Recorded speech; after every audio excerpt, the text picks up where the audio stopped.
Delivering a commencement address is a great responsibility, or so I thought, until I cast my mind back to my own graduation.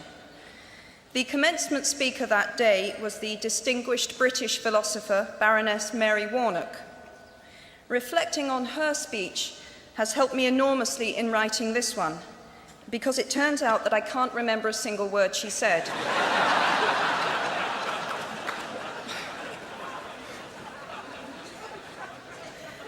This liberating discovery enables me to proceed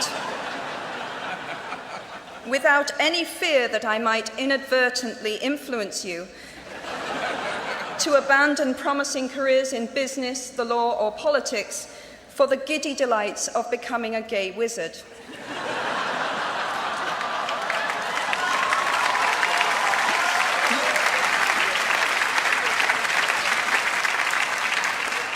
You see, if all you remember in years to come is the gay wizard joke, I've come out ahead of Baroness Mary Warnock.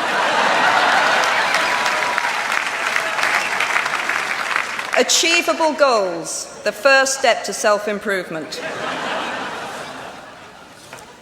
Actually, I have racked my mind and heart for what I ought to say to you today. I have asked myself what I wish I had known at my own graduation, and what important lessons I have learned in the 21 years that have expired between that day and this. I have come up with two answers. On this wonderful day when we are gathered together to celebrate your academic success, I have decided to talk to you about the benefits of failure. And as you stand on the threshold of what is sometimes called real life, I want to extol the crucial importance of imagination. These may seem quixotic or paradoxical choices, but bear with me. Looking back at the 21-year-old that I was at graduation is a slightly uncomfortable experience for the 42-year-old that she has become. Half my lifetime ago, I was striking an uneasy balance between the ambition I had for myself and what those closest to me expected of me.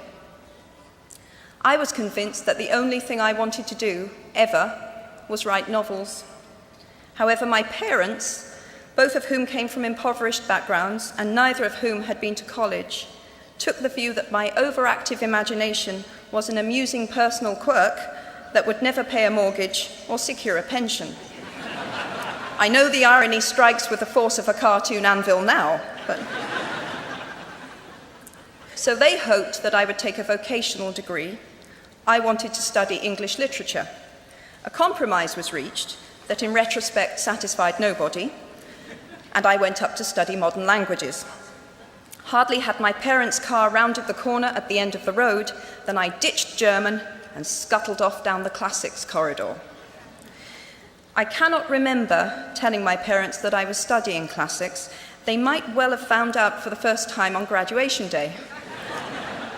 Of all the subjects on this planet, I think they would have been hard put to name one less useful than Greek mythology when it came to securing the keys to an executive bathroom. Now, I would like to make it clear in parenthesis that I do not blame my parents for their point of view. There is an expiry date on blaming your parents for steering you in the wrong direction.